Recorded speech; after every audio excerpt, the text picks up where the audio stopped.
What's up guys, Jeff Cavaliere, ATHLEAN-X.com. So today I'm going to answer a question that has been asked of me at least 10,000 times, and that is, Jeff, what is it that you eat? Show us what you eat in a day, everything you eat in a day. I want to know. I have to say that there's been some hesitance to make the video, and the reason why is because I understand that this topic of nutrition is something that leads to a lot of dogmatic beliefs in nutrition, right? When you think about it, people can become very emphatic about what they recommend for eating. And I empathize with that because I understand where the root of it is. The root of it is that a lot of times people will struggle with nutrition. They will have huge emotional struggles with nutrition. So when they finally figure out an approach that works for them, they want others to know about it, and sometimes a little bit maybe too strongly. But I believe that if you can find an approach that works for you, that you can stay consistent with, that's not going to sacrifice your health in the process, then I'm all on board for it. So with that being said, I'm going to share my approach with you, understanding though, and giving you fair warning now, that there might be some triggers in this video. Triggers in the case of the use of a microwave. Now I understand, guys, that some people are against the use of microwaves. I use it as a tool of convenience. As a matter of fact, I lost a mother at the age of 53 to a rare abdominal cancer. She happened to sit in close proximity in the kitchen oftentimes to a microwave oven. I'm not saying there was a connection there, but I actually have that in the back of my mind, but I still use a microwave. There's also going to be the inclusion of carbohydrates. I do not avoid carbohydrates. There are some that do. I'm just showing and sharing with you what I eat. There's also the use of animal proteins here. And again, I understand the ethical belief behind avoiding animal proteins in a diet. I am not one of them that does that, but I certainly can empathize again with the belief system. I understand where it comes from. I also use sugar substitutes. And I know a lot of people are very much against the use of sugar substitutes. I am not necessarily one of them, but I'm certainly not relying on them. It's just, again, a tool of convenience and one that allows me to get to where I want to be when used sparingly. And then lastly, even the cinnamon that I use has been questioned in the past, and I'm glad to tell you guys that I've switched now from the cassia cinnamon to Ceylon cinnamon. And if you want to look that up yourself, you can find out why, but apparently the Ceylon cinnamon is much healthier for the liver than cassia cinnamon. That being said, with all those triggers out of the way, I want to break down my meals. So this is what it looks like for me. My breakfast. I've covered this in the past, guys. I actually have oatmeal, egg whites, and skim milk. Now before you say, oh my God, it's as boring as I thought it was going to be. Guys, I wouldn't be able to eat just plain oatmeal for as long as I have and still enjoy it.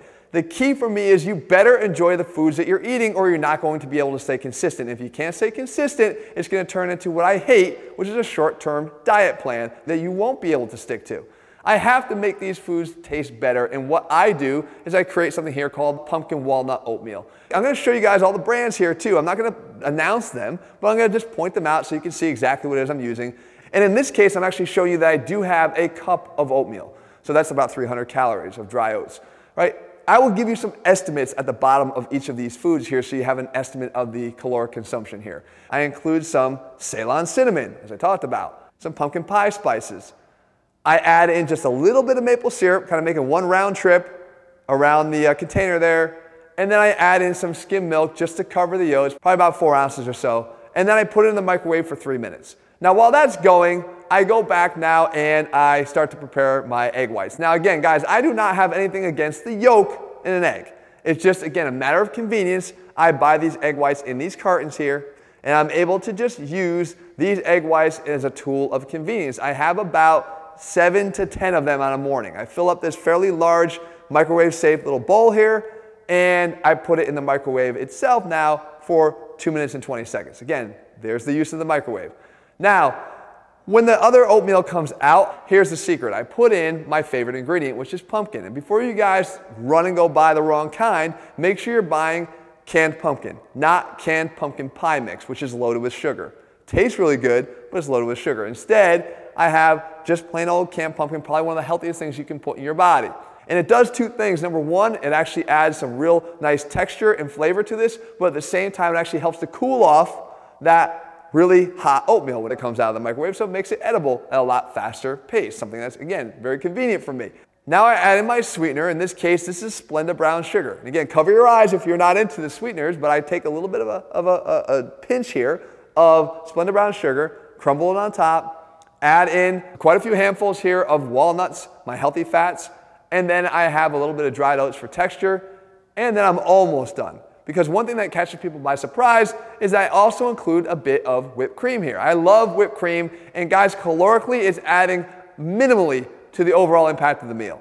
And it just adds a little bit more enjoyment to the meal itself. This is a great tasting oatmeal. I promise you, if you try it, you're gonna love it. So now you can see when the egg whites come out, I added something I've talked about before. I have pickled ginger that I put on top. Believe me, it's not gross. It's actually really, really good. Some pickled ginger on top of the egg whites, and then I put some salsa on top of that.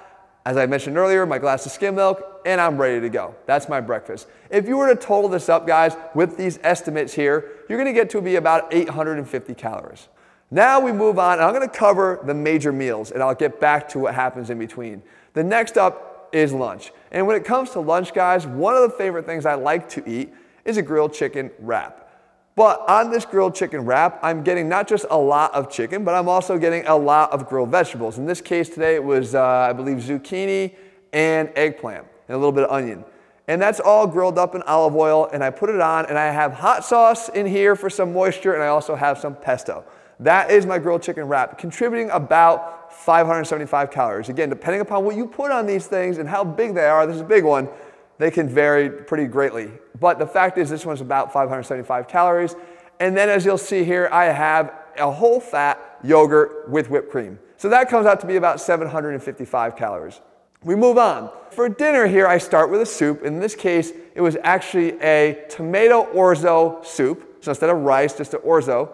And it has some chicken in this as well. I sprinkle some of these crackers here on top. You're looking at about 225 calories.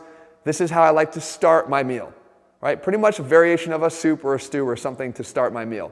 And then for the dinner itself, you guys are probably pretty familiar with this meal. I showed it to you, and if you haven't already seen it, the video where I break down how I divide my plate up, because there's actually a rationale behind the division of the plate. I think you should watch that video so you can understand the concept, but it's actually played out in full force right here on this plate. And this is my grilled chicken occupying a large portion of my plate. Not quite done yet, because I'm gonna make it taste a little bit better. I couldn't just eat plain grilled chicken. Again, consistency, you have to like what you're eating. And then I have two sources of my starchy carbohydrates. I have some pasta, and then I have my mashed sweet potatoes that has a little bit of cinnamon, a little bit of butter in it as well.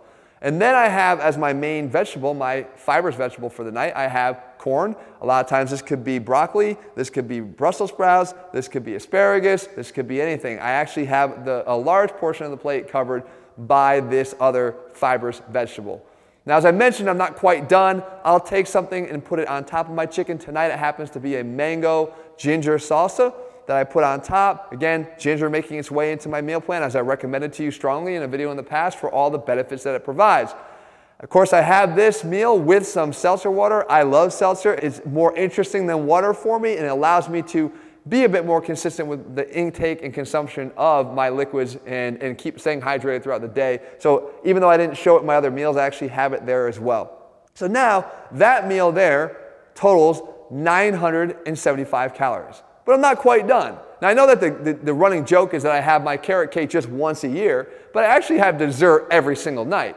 And I have it in the form of yogurt, frozen yogurt, or in this case, a fat-free vanilla ice cream. And again, I'm not hung up on the fat-free nature of it. I'm just trying to pick something a little bit slimmer in the terms of, I'm not looking for a Rocky Road marshmallow sundae, all right? I'm looking for something just a little bit more bare bones, because I enjoy it. Right? If it's not something you enjoy, then I would recommend not having this. But this is something that I enjoy. Once again, some whipped cream on top, and we're looking at about 280 calories for this. And yes, it is every single night. Now, if you were to total all that up, you're looking at about a total caloric intake of 2,860 calories. And this is, again, a very rough estimate, but it gives you a guideline. I am not eating 1,300 calories a day. I'm not eating 1,800 calories a day. I'm also not eating 5,000 or 6,000 calories a day. I'm eating right about the range that I should for my body type. And again, I carry a lot of lean mass, so I'm able to support this. The fact is, guys, I'm also pretty damn active. As you can imagine, for my job, I do active things for a living. So this particular calorie amount is what allows me to stay about right where I need to be. It could be different for you. So going and copying this entire meal plan, meal by meal, may not be the secret to your success, but it at least gives you an idea of what it is that I'm taking in and how I actually break it down. Now, not shown here in this video is what happens in between these meals. Do I snack? Do I have anything? I do. And as a matter of fact, I kind of left out the details here because I didn't want to make it into a supplement commercial. And I don't want to be forcing you guys to feel as if you need to use my supplements.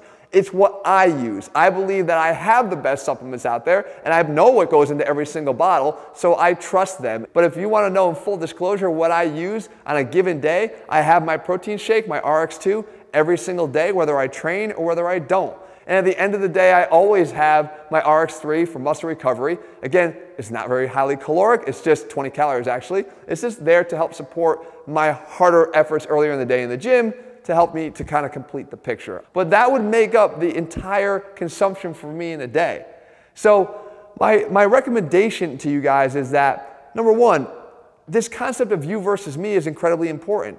If you were to look at this and say, I don't like any of that, or you know what, those triggers do set me off and I don't really agree with something in that meal plan, then don't eat it. Don't force yourself to eat this, because I guarantee you one thing, you will not be able to stay consistent with this. And consistency is the key when it comes to nutrition. You have to be able to like what you eat so you can consistently eat what you eat to get where you want to be. Second point, this is one representative day. I do not eat the same exact thing every single day. The principles around each of these meals are applied across the board, but I do not eat the same exact thing every single day. There are a lot of similarities, but I vary where I can vary, and I suggest you guys do the same thing as well. Don't lock yourself in. Don't allow yourself to become dogmatic about nutrition. Allow yourself to become a little bit more varied, and I promise you, you'll have better success in doing it. There was a time in my life where I literally avoided every single gram of fat in a day because I was told to believe that that was not good for me. Thank God I was able to release that dogma to become more accepting of it, because my results improved tremendously when I did. So guys, I'll leave you with this one last note. When you're looking at this meal plan, to look at the viability for you, you have to ask yourself what is most important to you. I think there's 3 variables that we can sort of choose from, only 2 of which can we actually have. Fast, good, and cheap. And I've covered this in a video before. If you want fast and good, well, you're going to have to probably go out and buy your food. It ain't going to be cheap. But you can go to a catering department of any of your local supermarkets, which they actually have if you're not aware of, and buy a lot of this food in bulk, which is going to speed up the process of you preparing this ahead for the week ahead. If you want, let's say, good and cheap, then that means you're going to probably have to sacrifice fast. It means you're going to probably have to go buy these raw materials and go make them yourself, which is going to take a lot more time. Again, you can't really have all 3 unless you're lucky enough to have somebody who's going to prepare all these meals for you and take that burden off of your back, and you can get all of them, fast, good, and cheap. But the fact is, guys, you have to determine what is most important to you. And when you do, you will unlock an empowerment of your own nutrition that's going to allow this whole process to become so much easier than it may have been till now. And again, guys, forget if it looks like this or not. It may look completely different to you. All that matters to me is that you find a system that works for you. Find a nutrition plan and a style and an approach that works for you and you can consistently stay with and enjoy, and I'm on board with you, I promise. If you're looking for my meal plans in a step-by-step, day-by-day fashion, they're all available over at ATHLEAN-X.com and all of our programs. In the meantime, if you found the video helpful, leave your comments and thumbs up below. If you were one that suggested this or requested this for years and years and years, I hope you're glad with the answer. In the meantime, guys, if you haven't already done so, click subscribe and turn on notifications so you never miss a video when I put one out. All right, guys, see you soon.